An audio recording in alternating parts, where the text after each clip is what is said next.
Hello everyone, good morning. Welcome to class of electricity and magnetism. So in the previous lecture we discussed electric field. ठीक है, हमने एक basic introduction पढ़ी electric field की. What is electric field? What is electric field strength and its unit? तो अब हम discuss करेंगे electric field strength due to a point charge. Point charge क्या है? यानी एक सिंगल चार्ज जो कि बिल्कुल पॉइंट जैसे. पॉइंट जैसे हम कहते हैं एक सिंपल डॉट, तो एक बहुत ही स्मॉल चार्ज. कोई भी चीज अगर आप कहो कि वो सिर्फ पॉइंट जैसी है, so in other terms you mean to say that that particular thing is very small. ठीक है, तो यहाँ पर पॉइंट चार्ज भी क्या है? It's a charge which is very small, और we can say which has very small magnitude. ठीक है, तो बहुत ही स्मॉल, बहुत ही कम, लीस्ट मैग्नीट्यूड वाले चार्ज को हम कहते हैं पॉइंट चार्ज. सो हेयर ये जो पॉइंट चार्ज है दैट इज क्यू. ठीक है, so we have a point charge Q जिसको कि हमने ओरिजिन पे प्लेस कर दिया. एक्स वाई जेड ये कोऑर्डिनेट एक्सिस है, और पी हमने कोई एक पॉइंट ले लिया स्पेस में, और ओ पी यूजुअली अगर आपका कोई भी पॉइंट है आप स्पेस में लेते, सो उसका जो डिस्टेंस है आप किससे विद रिस्पेक्ट टू मेजर करते हो? हमेशा ओरिजिन से. अगर इस कोऑर्डिनेट सिस्टम में मैं कोई भी पॉइंट कंसीडर करूं, सपोज हेयर और मे बी हेयर और मे बी हेयर, हर जगह distance with respect to origin ही हम डिस्कस करते हैं. So here we are saying कि ये जो ओ पी वेक्टर है दैट इज वेक्टर आर, यानी कि आर है इसका पोजीशन वेक्टर. हमने लास्ट लेक्चर में सोर्स चार्ज और टेस्ट चार्ज के बारे में भी पढ़ा था. So the main point is कि जो फील्ड, जिस फील्ड को आप स्टडी कर रहे हो, if you are studying electric field strength, ठीक है, तो यहाँ पर we are saying electric field strength due to a point charge. तो ये पॉइंट चार्ज कौन हुआ? Source charge. ठीक है, और इसकी स्ट्रेंथ कितनी है, इसकी फील्ड की स्ट्रेंथ कितनी है, ये डिटेक्ट कौन करेगा? Test charge. ओके, सो किसी भी सोर्स चार्ज की इलेक्ट्रिक फील्ड स्ट्रेंथ को मेजर करने के लिए वी नीड टेस्ट चार्ज. तो हमें कहीं ना कहीं टेस्ट चार्ज को भी प्लेस करना पड़ेगा. So here our source charge is at O and our test charge is placed at P. So this Q is your source charge and this Q naught is your test charge. तो हमने test charge को रख दिया point P पे, and we also know कि ये जो OP distance है that is R. अब हमने कूलम लॉ यूज करना है and we want to know the force. अब obviously दो चार्जेस हैं, तो जो टेस्ट चार्ज तो बहुत ही छोटा होता है as compare to source charge, और यहाँ सोर्स चार्ज भी पॉइंट चार्ज है. ठीक है, तो टेस्ट चार्ज हम हमेशा यही कहते हैं कि टेस्ट चार्ज इतना स्मॉल है इन मैग्नीट्यूड कि उसकी अपनी कोई फील्ड स्ट्रेंथ नहीं है. हालांकि हर चार्ज की अपनी एक फील्ड होती है, एक स्ट्रेंथ होती है, बट वी कंसीडर कि जो भी स्ट्रेंथ है इस टेस्ट चार्ज की that is negligible in comparison to the strength of source charge. तभी है कि हम सोर्स चार्ज की स्ट्रेंथ को ऑब्जर्व कर सकते हैं. अगर टेस्ट चार्ज की अपनी फील्ड बहुत स्ट्रांग है तो फिर हम टेस्ट को इतनी प्रॉपरली नहीं कर पाएंगे, फिर तो वो सोर्स चार्ज को इफेक्ट करने लग जाएगा. यहाँ पर हम टेस्ट चार्ज को इतना नेग्लिजिबल लेकर चलते हैं सो दैट कि इसका सोर्स चार्ज पे कोई इफेक्ट ना आए, but source charge can definitely effect your test charge. Okay, now if they are positively charged, so in that case what will happen? Repulsion होगी. तो आप देख सकते हो कि Q जो आपका सोर्स चार्ज है that is stronger than this Q naught, और ये एरो रिप्रेजेंट ये भी करेगा कि ये इसको पुश कर रहा है. ऑब्वियसली ये इसको धक्का मारेगा, लाइक चार्जेस रिपेल करते हैं. ठीक है, तो ये भी पॉजिटिव है एक तरह से और ये भी पॉजिटिव है. इसका मैग्नीट्यूड ज्यादा है, वी कैन राइट डाउन कि this is of higher magnitude, और इसका मैग्नीट्यूड बहुत ही कम है, लो. तो फिर कौन किसको पुश करेगा? एक स्ट्रॉन्गर पर्सन वीक पर्सन को पुश कर सकता है, वीक पर्सन स्ट्रॉन्ग को पुश नहीं कर सकता, राइट। सो यहाँ पे भी जो स्ट्रॉन्गर चार्ज है वो सोर्स है और वो इसको रिपेल करेगा टेस्ट चार्ज को।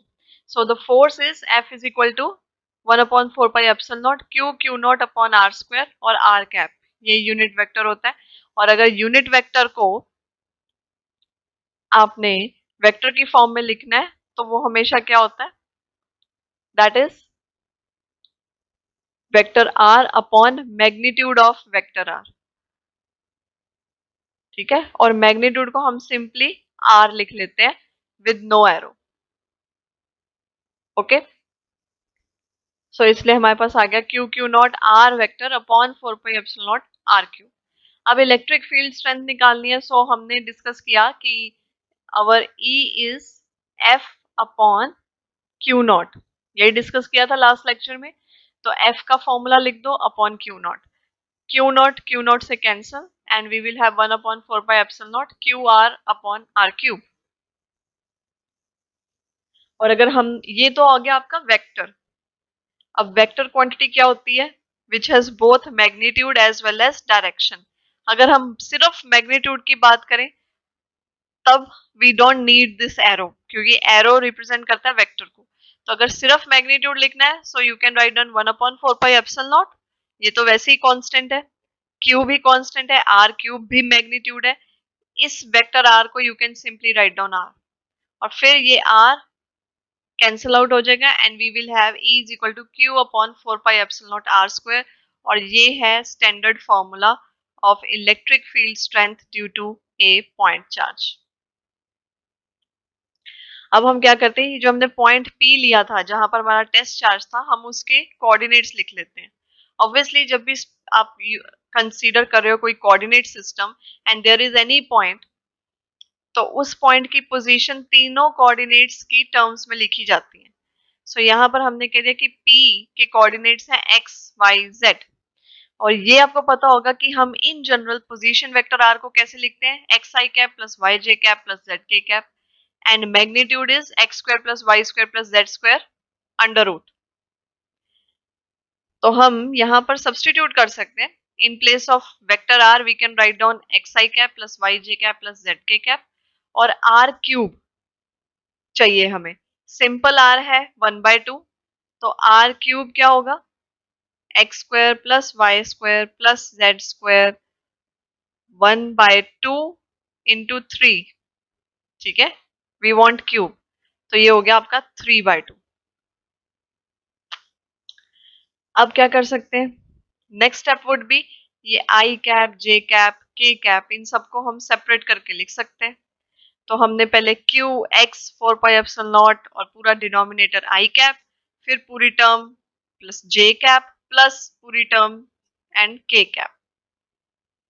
अब इलेक्ट्रिक फील्ड भी तो वेक्टर है, और किसी भी वेक्टर को, see in general if we have any vector, suppose A is your vector, और हम 3 डायमेंशन में रहते हैं, राइट। तो हमें 3 डायमेंशनल उसकी फॉर्म लिखनी है। So we can write down for any vector as, जैसे ये ए कैप, ए वेक्टर है, we can write it as A X I cap plus A Y J cap plus A Z K cap. Similarly अगर कोई vector B हो, उसको भी हम लिख सकते हैं B x I cap plus B Y J cap plus B Z K cap. Similarly अगर इलेक्ट्रिक फील्ड आपका एक वेक्टर है, इसको भी हम लिख सकते हैं ई x I cap plus E Y J cap plus E Z K cap. अब हम इन्हें अगर कंपेयर करें, जब भी हमें कंपैरिजन करना होता है तो हम सिमिलर टर्म्स को पिक करते हैं, राइट। तो सिमिलर टर्म्स को पिक करना है तो पहले आगे टर्न किसकी, आई कैप की। तो इधर आई कैप का कंपोनेंट क्या है, Q X upon 4πε0 under root x² plus y² plus z²। और यहां पर आई कैप का कंपोनेंट क्या है, ई एक्स। तो इसका मतलब ई एक्स हो गया आपके इसके equal. Fine, this is our E X. Similarly E Y क्या हो जाएगा, जे कैप देखना पड़ेगा, जे कैप का कंपोनेंट क्या है, यहां पर तो कंपोनेंट है Q Y upon 4πε0 under root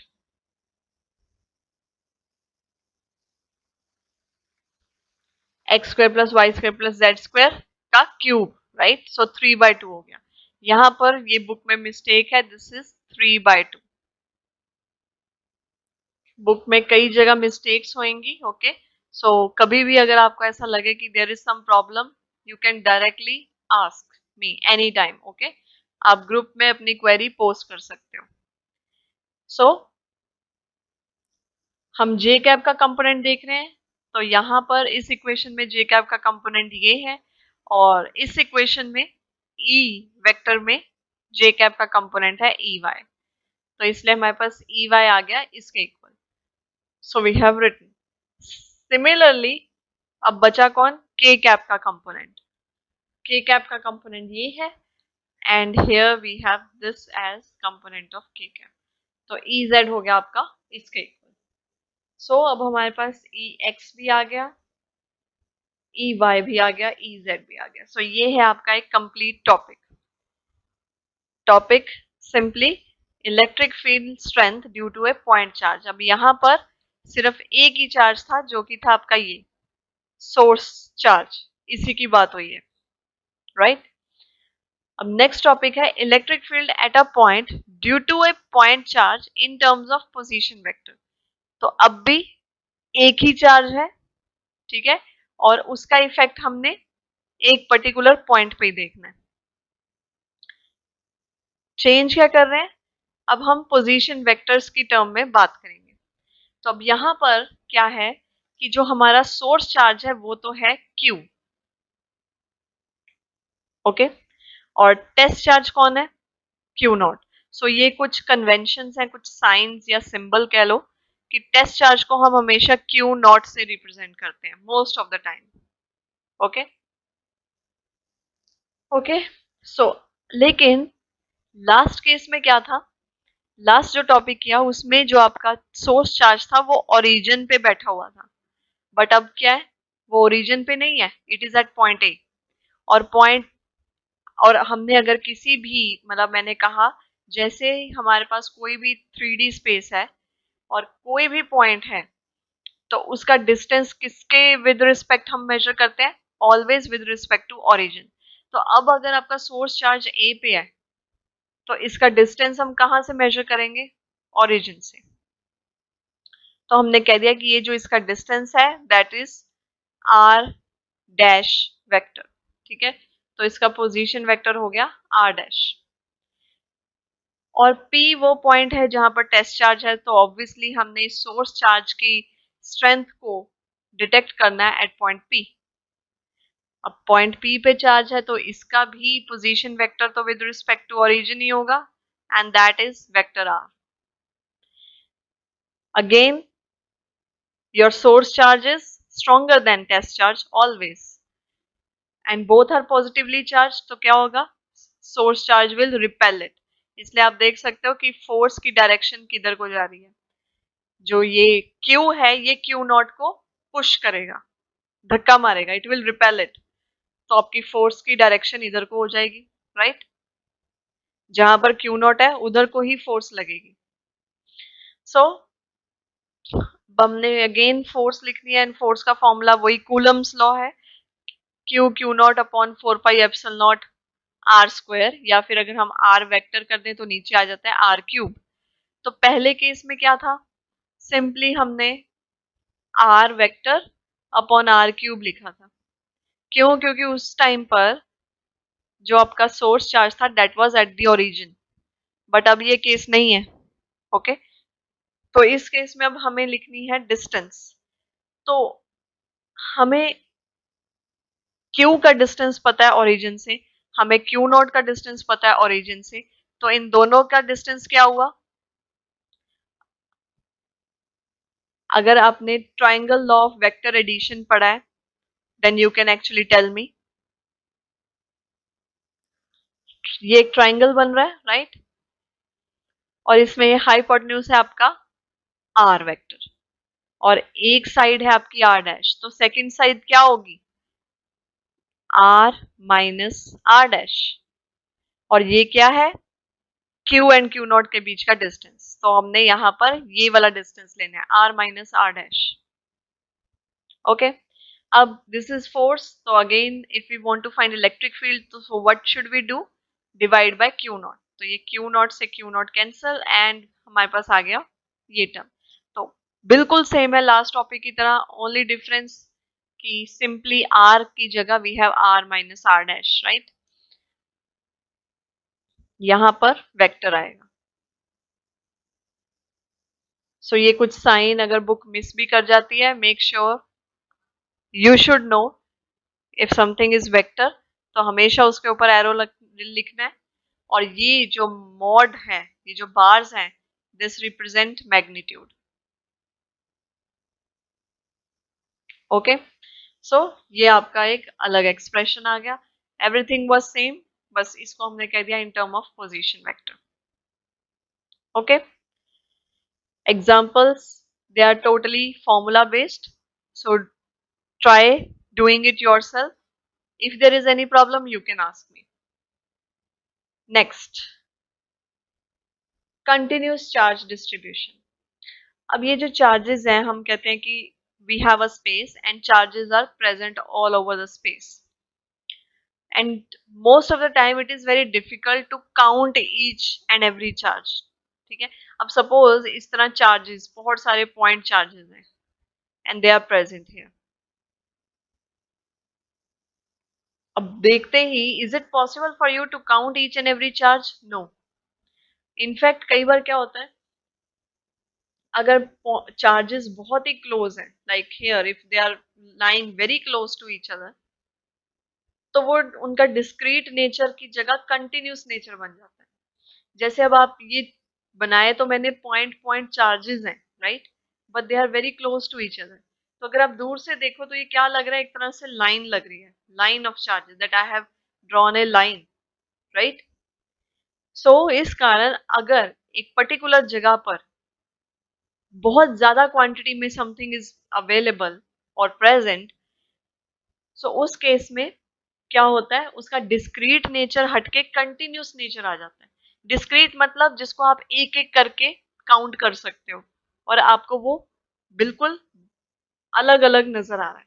but अगर कोई चीज कंटिन्यूस नजर आ रही है, एक ग्रुप में नजर आ रही है and it's very difficult to count it, तब हम क्या यूज करते हैं, concept of continuous distribution.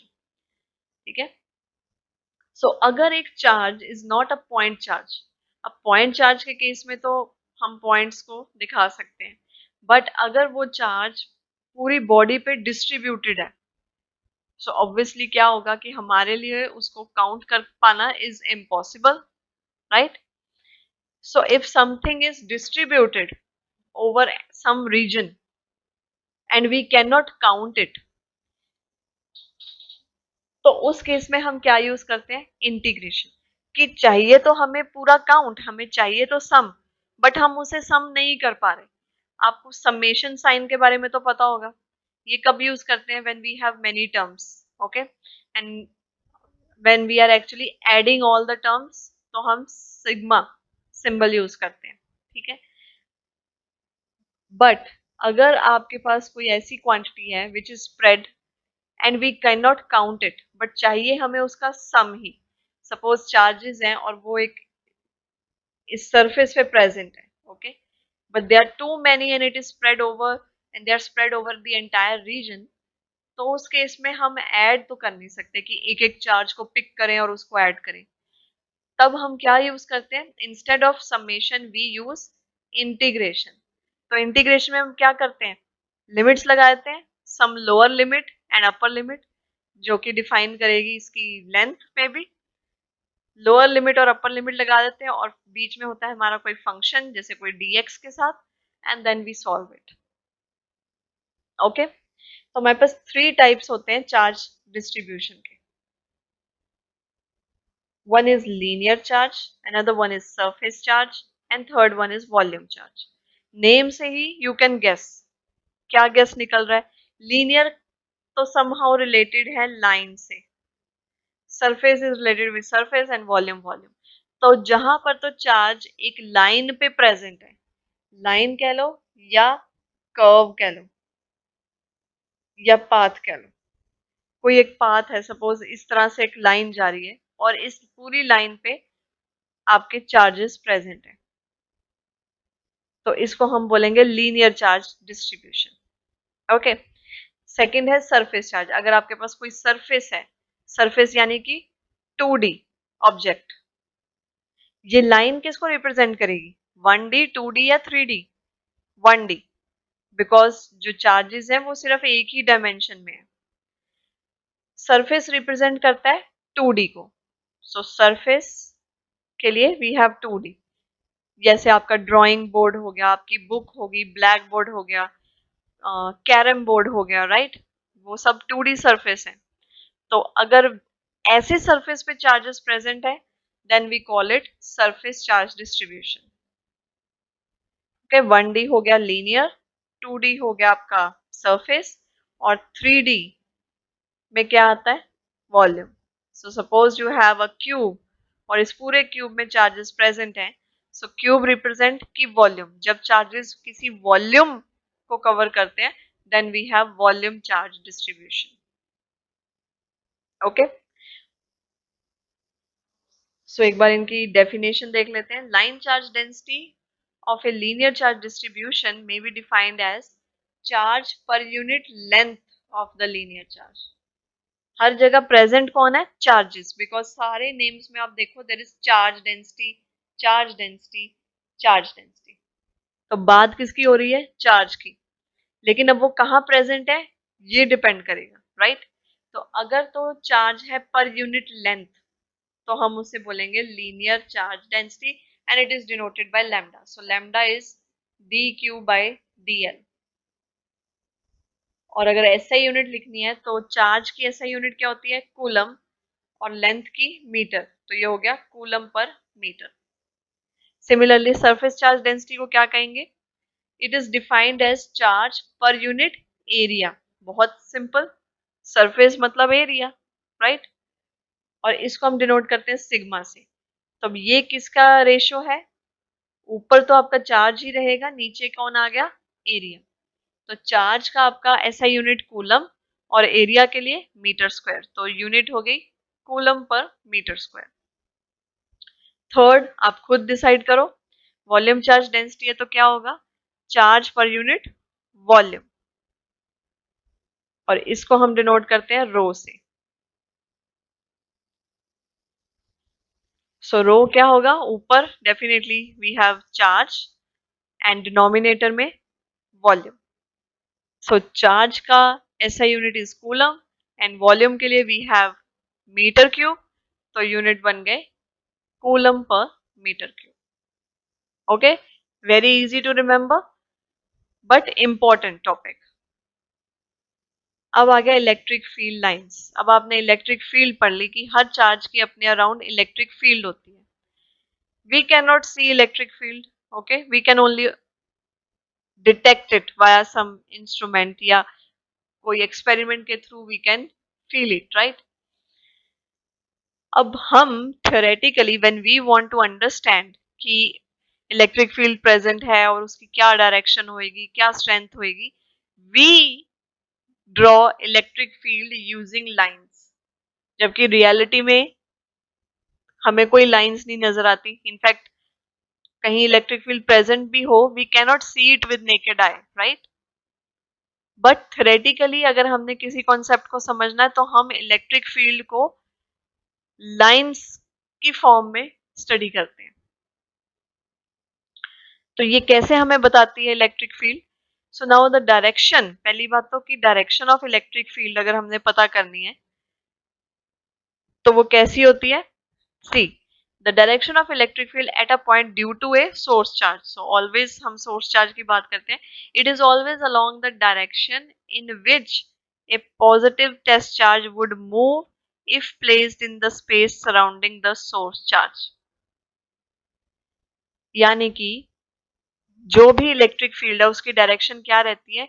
Direction वो रहती है जिस डायरेक्शन में आपका टेस्ट चार्ज मूव करेगा, अगर आप टेस्ट चार्ज को सोर्स चार्ज के क्लोज रख दो। अब हमें ये तो पता है कि सोर्स चार्ज की स्ट्रेंथ ज्यादा है and it will effect the test charge. अब अगर तो दोनों लाइक चार्जेस हैं तो रिपल्शन होगी, तब सोर्स चार्ज टेस्ट चार्ज को रिपेल करेगा, and if they are unlike charges then there will be attraction. In that case source charge will attract the test charge. But ultimately ये सब कब possible है? जब टेस्ट चार्ज उसकी field के अंदर प्रेजेंट है. अगर बहुत दूर बैठा है देन नथिंग विल हैपन. अगर टेस्ट चार्ज को, ये आपका सोर्स चार्ज है, okay, this is your source charge, यहाँ पर ये भी आपका सोर्स चार्ज दिखा है. अब अगर बहुत ही दूर आपने टेस्ट चार्ज रखा हुआ है इसकी फील्ड से बहुत ही दूर, तो मे बी इस टेस्ट चार्ज को कुछ भी फील ना हो, it's just sitting normally. But अगर आप टेस्ट चार्ज को यहां कहीं ले आते हो, अब उसको फोर्स फील होएगी. अब यहां पर टेस्ट चार्ज आपका पॉजिटिव टेस्ट चार्ज है, राइट? तो हम हमेशा यहाँ देखो लिखा होता है पॉजिटिव टेस्ट चार्ज की बात होती है. अब अगर आप पॉजिटिव टेस्ट चार्ज को यहां रख दोगे तो क्या होगा? ये इसको रिपेल करेगा या अट्रैक्ट करेगा? This is positive test charge Q naught. अगर क्यू नॉट यहाँ प्रेजेंट है और ये है आपका source charge which is positive, तो ये इसको रिपेल करेगा या अट्रैक्ट? रिपेल. तो रिपेल करने का क्या मतलब है? It will push it. ठीक है, पुश का मतलब ये कहां जाएगा? इधर को जाएगा. तो अब हमें इसकी डायरेक्शन पता चल गई. सो यही डायरेक्शन किसकी डायरेक्शन है? Direction of electric field. तो टेस्ट चार्ज जहां मूव करेगा या सोर्स चार्ज टेस्ट चार्ज को जिधर पुश करेगा, that will be the direction of electric field. Okay, so this direction is represented by lines and we call them electric lines of force or electric field lines. अब कुछ rules हैं, जैसे कि अगर positive charge हो तो lines are directed away. ये देखो बाहर निकल रही है. ऑब्वियसली अगर हम टेस्ट चार्ज को पॉजिटिव ले रहे हैं तो ये हमेशा रिपेल करेगा. कहीं भी टेस्ट चार्ज प्रेजेंट होगा, यहाँ पे है तो ये इसको भी रिपेल करेगा, अगर यहाँ है तो ये उसको उधर को रिपेल करेगा. ठीक है. और नेगेटिव के केस में क्या है? It attracts. अगर यहाँ पर आपका पॉजिटिव टेस्ट चार्ज प्रेजेंट है तो ये इसको अट्रैक्ट कर लेगा.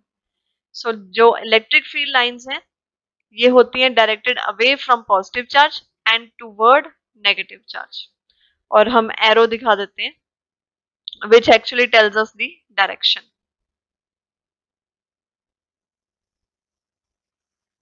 इसके बाद जो मैंने आपसे पीडीएफ शेयर किया उसमें है properties of electric field lines. उसके लिए I have made a separate video. Okay, so I will share that video with you. आप उसको देखकर वो सारी 10 प्रॉपर्टीज को अंडरस्टैंड कर सकते हैं. But right now let's discuss this topic, area as a vector. कि एरिया तो हम समझते हैं कि अगर आप टू साइड्स को मल्टीप्लाई कर दो you get area. Length into breadth या स्क्वायर के केस में side into side, that gives you area. तो ये एरिया वेक्टर कैसे बन गया? ओके, तो what do we have is कि अगर कोई स्मॉल एरिया एलिमेंट आप ले लो किसी सरफेस पे, ठीक है, ये पूरा आपका सरफेस है, जैसे यहाँ पर पैरेललोग्राम शेप दिखाई हुई है सरफेस की, यहाँ पर सर्कुलर है, ऑलमोस्ट सर्कुलर. ठीक है, इस पे आप कोई भी एक स्मॉल एरिया एलिमेंट ले लो तो हम उसको वेक्टर ले सकते हैं. कैसे ले सकते हैं? वेल, वो एरिया इटसेल्फ वेक्टर नहीं है, उसके परपेंडिकुलर उस पर्टिकुलर से, जैसे कि इस पूरे केस में अगर आप एक यहाँ पर या इसकी डायरेक्शन ऐसी रखते हैं, एक छोटा सरफेस एलिमेंट आपने ले लिया, तो इस सरफेस एलिमेंट के परपेंडिकुलर डायरेक्शन में अगर आप एक यूनिट वेक्टर ले लेते हो तो वो जब इस एरिया के साथ कंबाइन होगा that will give you area vector. Okay, तो बेसिकली हमने क्या किया, ये जो फिगर्स है हमने उसमें एक स्मॉल एरिया एलिमेंट ले लिया ds. अब अगर हम उस ds पे परपेंडिकुलर ड्रॉ कर लें तो परपेंडिकुलर कैसा होगा? Perpendicular to it. तो ये अगर 2D है तो थर्ड डायमेंशन में परपेंडिकुलर जाएगा, राइट? सो अगर आप एक कोई स्मॉल एलिमेंट ले लेते हो और उस पर एक परपेंडिकुलर ड्रॉ कर देते हो तो जो डायरेक्शन है उस परपेंडिकुलर की that will give you direction of area vector. ठीक है, सो एक्चुअल में एरिया जो आपने लिया वो वेक्टर नहीं है, उस एरिया के परपेंडिकुलर डायरेक्शन में वेक्टर प्रेजेंट है।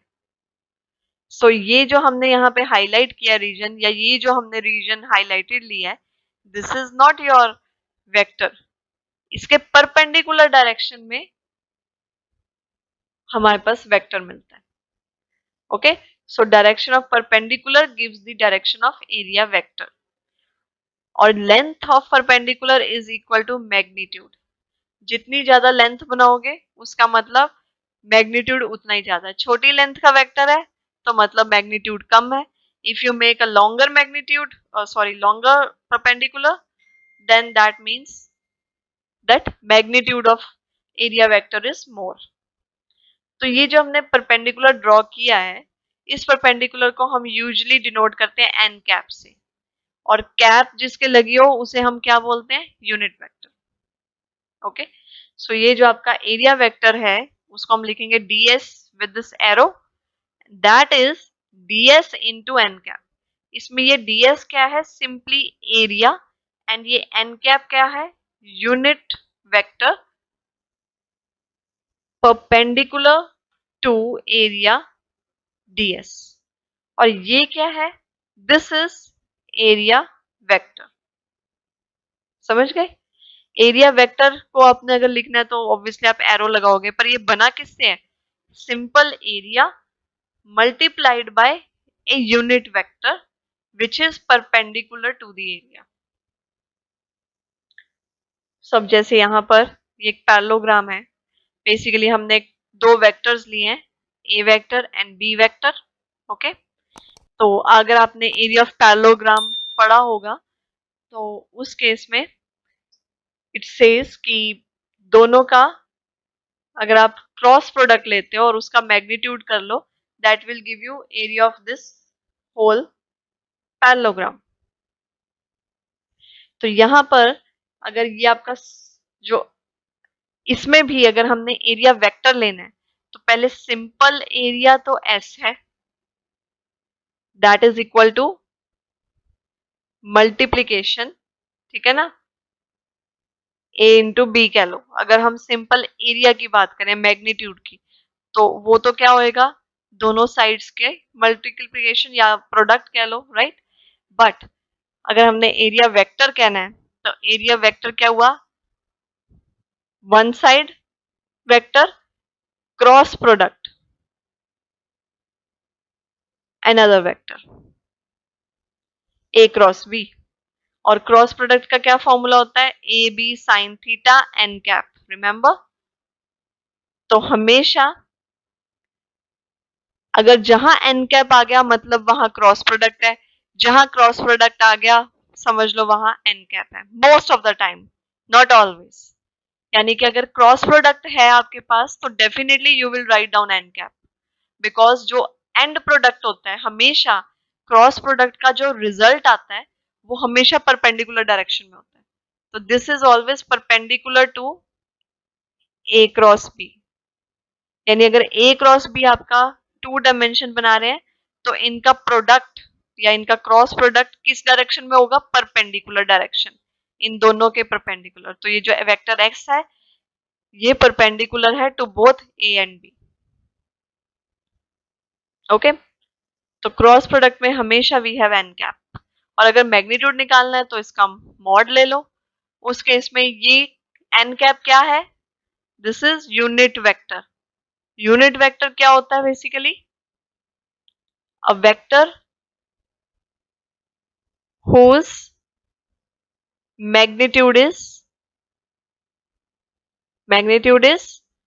1 और यूनिटी, यूनिटी हम 1 भी बोल देते हैं यूनिटी को। तो जिस वेक्टर का मैग्नीट्यूड 1 है we call it unit vector. तो अब अगर हम मैग्नीट्यूड निकालना चाहते हैं तो एन कैप का मैग्नीट्यूड होता है हमेशा 1। ठीक है, तो आपका सिंपल आ गया A B sine theta. Alright, so this is all for today. ठीक है, नेक्स्ट लेक्चर में we will start with electric flux and further topics. One more important thing, students, that I want to discuss is जो मैंने आपको ये contents बताए थे, that the book that I'm referring to by Dinesh या Vinesh, okay, Electricity and Magnetism. So it has 4 chapters, okay, and right now we are doing chapter 2.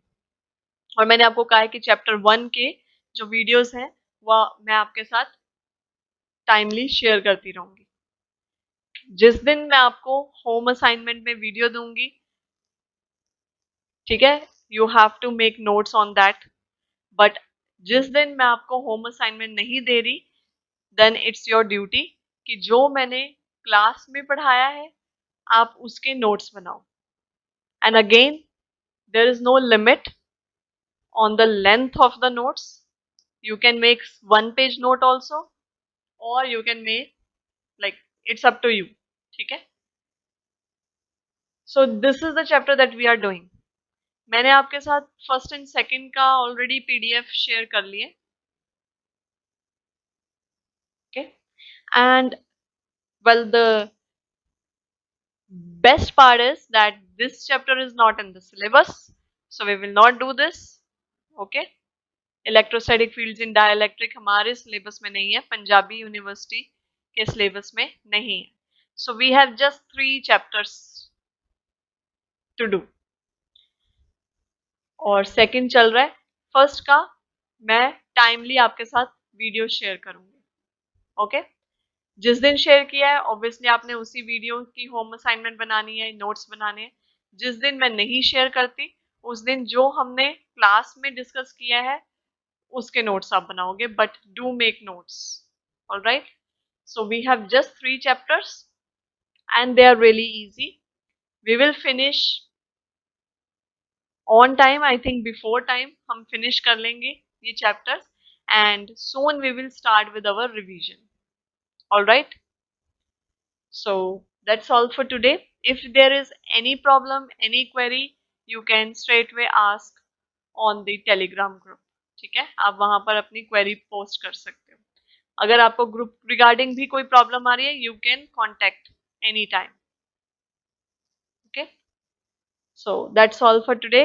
Thank you.